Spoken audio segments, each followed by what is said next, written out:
The morning prayer bell echoed through the stone corridors of Sacred Heart Convent School, its familiar toll marking the beginning of another predictable day. Elena Morrison knelt in the small chapel, her lips moving through prayers she'd memorized years ago, though her mind wandered to places the prayers couldn't reach. At 22, she'd spent 8 years within these walls, 8 years since her mother's sudden death from a brain aneurysm had left her orphaned and lost. The heavy wooden door creaked open, and Sister Catherine's soft footsteps approached. "Elena, dear," the elderly nun said gently, "you have a visitor. Father Thomas is waiting with him in the main office." Elena's heart quickened. Visitors were rare for her. The other young women received family on Sundays, but Elena had no one left. She smoothed down her simple gray dress and followed Sister Catherine down the corridor, her curiosity mixing with apprehension. Father Thomas's office smelled of old books and beeswax candles. The priest sat behind his desk with his usual serene expression, but it was the man standing by the window who captured Elena's complete attention. He was striking in a way that made her breath catch. Tall, perhaps in his late 30s, with dark hair showing distinguished threads of silver at the temples. He wore an impeccably tailored charcoal suit that spoke of wealth and power, completely out of place in the modest convent school. When he turned to face her, his steel-gray eyes held an intensity that made Elena's pulse race in an unfamiliar way. "Elena Morrison," he said, his voice deep and commanding. "I'm Damien Cross. I was your mother's business partner and closest friend." The name stirred memories Elena had tried to bury. Her mother had mentioned Damien Cross often, always with respect and warmth. Back when Elena had been a carefree 14-year-old who believed her brilliant mother would always be there to guide her. "Please, both of you, sit," Father Thomas gestured to the chairs before his desk. Elena sat stiffly, acutely aware of Damien's presence beside her. He radiated confidence and authority, making the small office feel even smaller. She noticed his hands, strong, capable hands with long fingers, as he clasped them between his knees. "Mr. Cross has some important matters to discuss with you, Elena," Father Thomas began gently. Damien leaned forward slightly. "Elena, I don't know how much your mother told you about Cross Morrison Tech before she passed. Victoria Morrison wasn't just my business partner, she was like family to me. We built something extraordinary together." Elena's throat tightened. "I don't understand. I never heard from you after the funeral. Why are you here now?" Pain flickered across Damien's handsome face. "I've been here all along, Elena. Who do you think has been paying for your education at Sacred Heart? Your room, board, everything." The room tilted. Elena gripped the arms of her chair. "You've been supporting me all these years? It was the least I could do. Your mother saved my life once, literally pulled me from a burning building during a warehouse fire at our first office. She believed in me when no one else did." His voice softened. Helping her daughter was an honor, not an obligation. Father Thomas cleared his throat. "Mr. Cross believes it's time for Elena to learn about her mother's legacy." Damien pulled a leather folder from his briefcase. "Your mother and I built Cross Morrison Tech from nothing. It's now one of the largest software development companies on the West Coast, worth over $2 billion.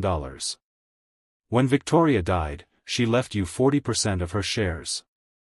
I've been managing them in trust, waiting until you were old enough to understand what they represent." Elena stared at the documents he placed before her, numbers blurring.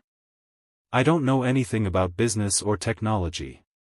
I've been preparing to take my vows here. Is that truly what you want?" Damien's gaze seemed to pierce straight through her. "Or is it simply the only path you've known since your mother died?" The question cut deep. Elena had indeed considered taking permanent vows, becoming a nun. But if she was honest with herself, it had always felt more like surrender than calling. She'd been hiding here, safe from a world that had stolen her mother and left her alone. "I don't know," she admitted quietly. Damien's expression softened in a way that made him look almost tender. I'm not asking you to decide today. But I'd like to offer you an opportunity. Come work at Cross Morrison. Learn about what your mother built. See her legacy and decide for yourself if you want to be part of it. You can always return to Sacred Heart if that's what you choose. Where would I live? I have no money of my own. You have more money than you realize. Your shares are worth approximately $800 million. But beyond that, I have a penthouse in downtown Seattle with a guest suite. You'd have your own space, complete privacy, and a salary for your work at the company. You'd be independent. Independent. The word hung in the air like a promise and a threat. Elena had never been independent. She'd gone from her mother's care directly to the structured life of Sacred Heart. Father Thomas spoke gently. Elena, this is your choice. We'd welcome you back anytime. But Mr. Cross is right, you should know about your mother's life before you commit to a religious vocation. Elena looked between the two men. Her mind raced with possibilities and fears. But something stirred in her heart, a yearning she'd suppressed for 8 years. Can I have time to think? Of course. Damien stood, pulling a business card from his pocket. When you're ready, call me. As he moved toward the door, Elena found herself speaking. Mr. Cross, why didn't my mother tell me about the company, about the money? Damien turned back, sadness shadowing his features. Victoria wanted you to have a normal childhood, free from the pressure of wealth. She planned to tell you everything when you turned 18. She just ran out of time. That night, Elena lay in her narrow bed, staring at the ceiling while her roommate slept peacefully nearby. She thought of her mother, trying to remember her face clearly. 8 years had faded the details, but she remembered her mother's laugh, her quick mind, the way she'd called Elena her brilliant girl. A memory surfaced, her mother on Elena's 14th birthday, holding both her hands, eyes serious. Promise me something, sweetheart. Promise you'll always be brave enough to choose your own happiness, even when it scares you. Elena had promised, not knowing those would be among their last conversations. She reached for Damien's business card in the darkness, running her fingers over the embossed letters. Cross Morrison Tech. Her mother's world, waiting for her beyond these walls. By morning, her decision was made. 3 weeks passed before Lucas finally convinced Maya to meet for that coffee. She'd been polite but evasive in her texts, always mentioning work commitments. When she finally agreed to meet at a cafe near the hospital, Lucas arrived 15 minutes early, nervous in a way he hadn't been since his first major presentation. Maya arrived exactly on time, wearing jeans and a soft blue sweater. She looked tired, Lucas noticed, with faint shadows under her eyes that makeup couldn't quite hide. Sorry if I look exhausted, Maya said, sliding into the seat across from him. Double shift at the hospital.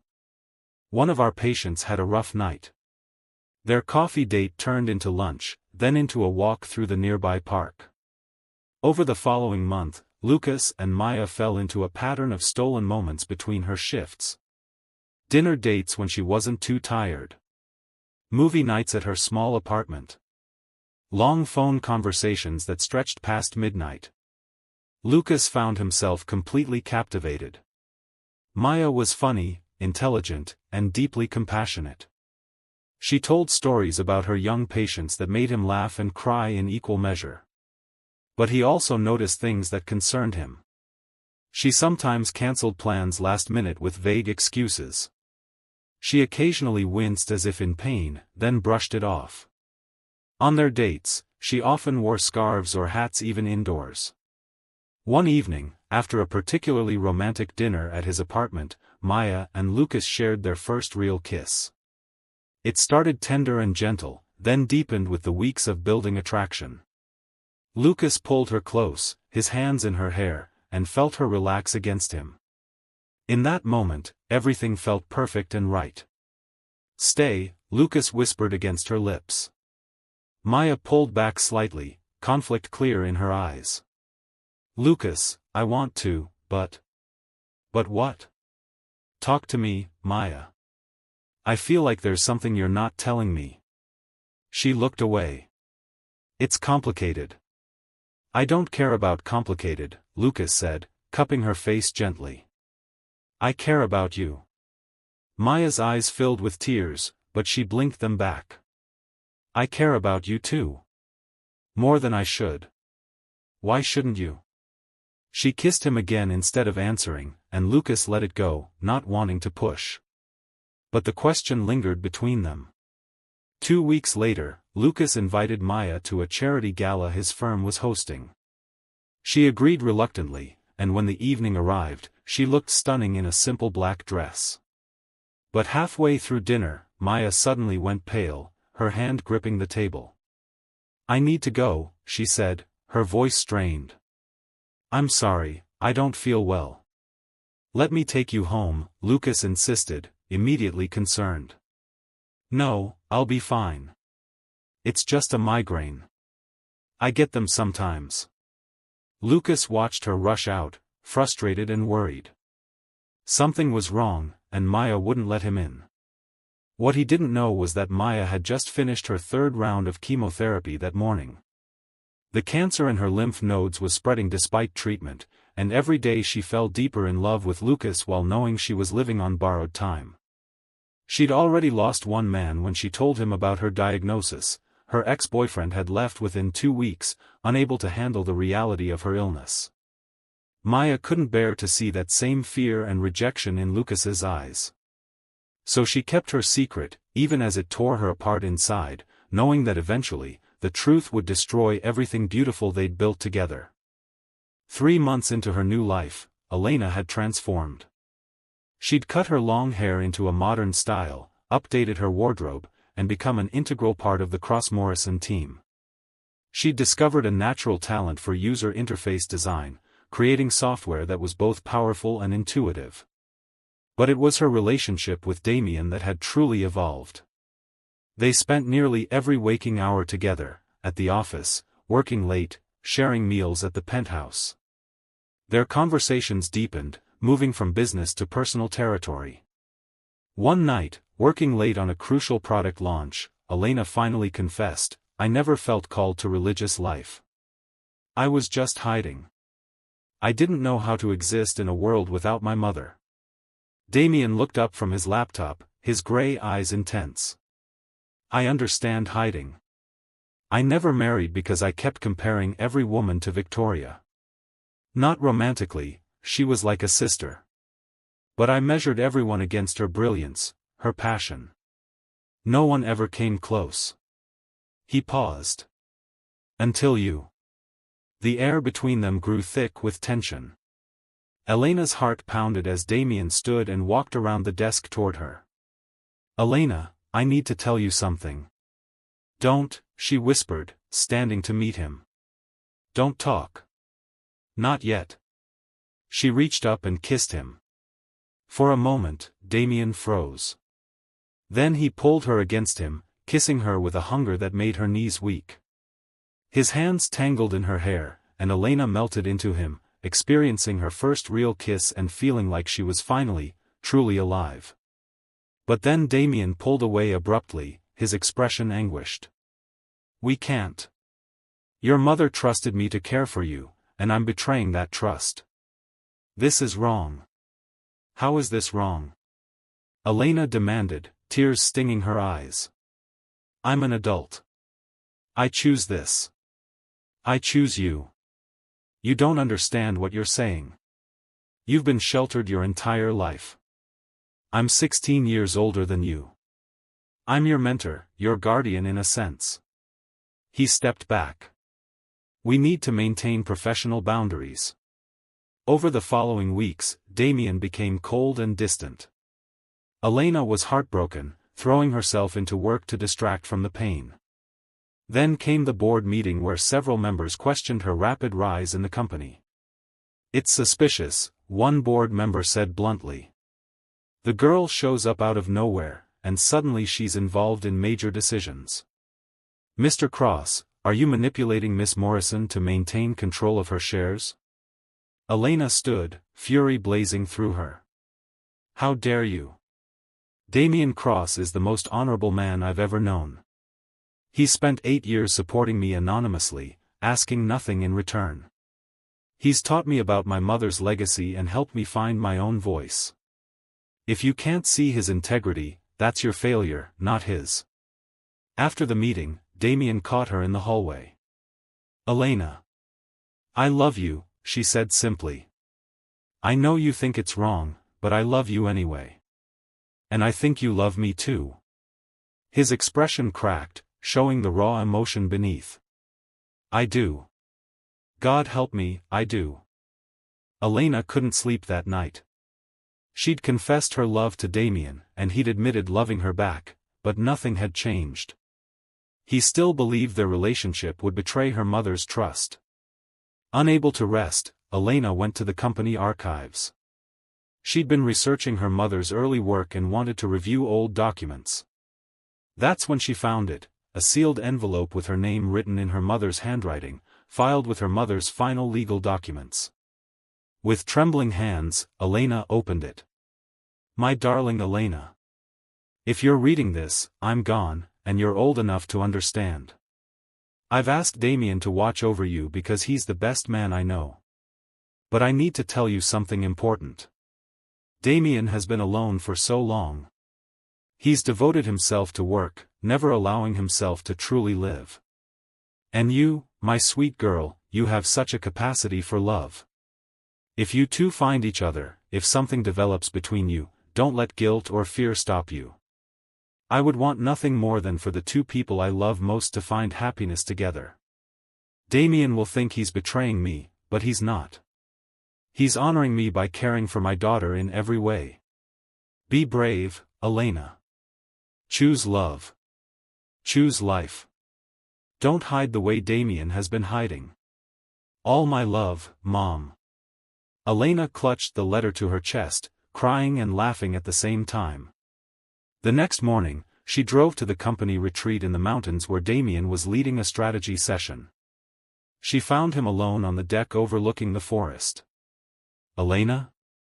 What are you doing here? She handed him the letter silently. Damien read it, his expression shifting from confusion to shock to something like hope. She knew, he whispered. She wanted this. She wanted us to be happy, Elena said, stepping closer. And I am happy with you, Damien. Happier than I've ever been. The question is, are you brave enough to let yourself be happy? Damien pulled her into his arms, kissing her deeply. I've been a coward. I've been hiding behind honor when really I was just scared. Scared of feeling this much for someone. That night, in Damien's cabin, they made love for the first time.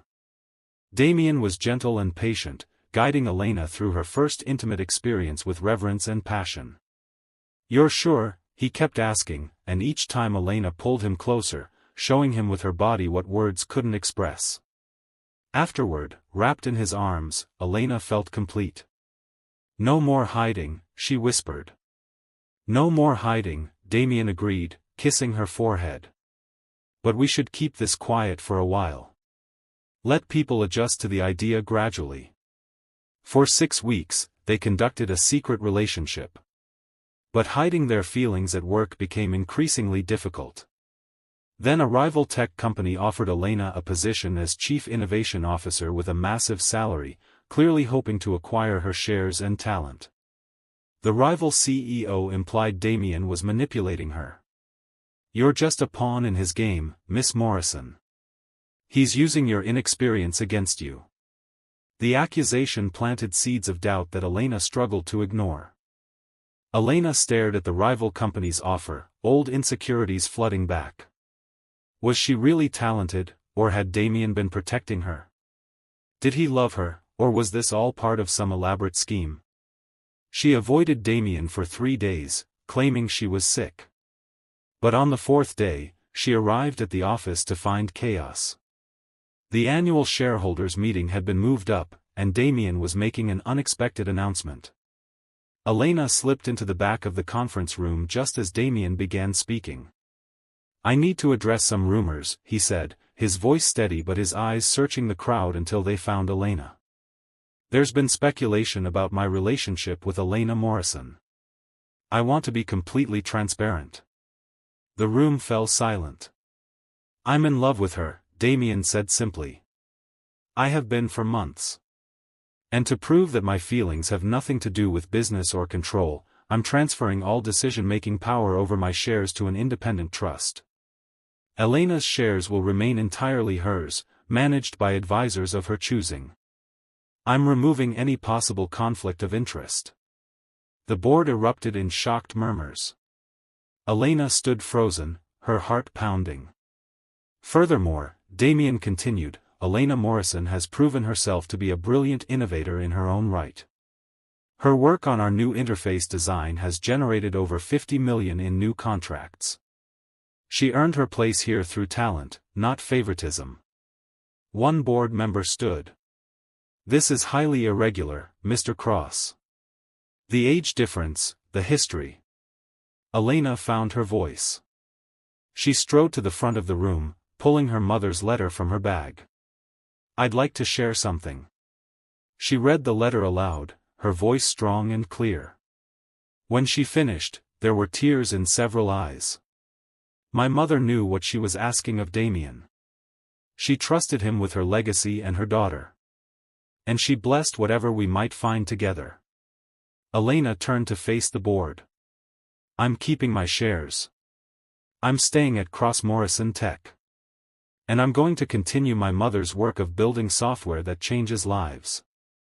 Damien and I will work as equals, partners in business and in life. If that makes you uncomfortable, I'm sorry.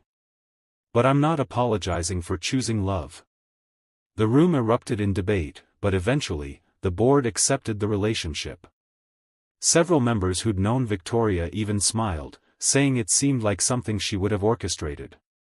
6 months later, Damien proposed in the chapel at Sacred Heart Convent School. Sister Catherine cried happy tears and agreed to bless their union. Their wedding was small but beautiful. Elena wore her mother's dress, altered to fit her. As she walked down the aisle toward Damien, she felt her mother's presence like a warm embrace. After the ceremony, Elena and Damien visited Victoria's grave. Elena placed roses on the headstone. Thank you, Mom. For everything. For your legacy, for Damien, for teaching me to be brave. Damien wrapped his arm around her waist. She'd be so proud of you.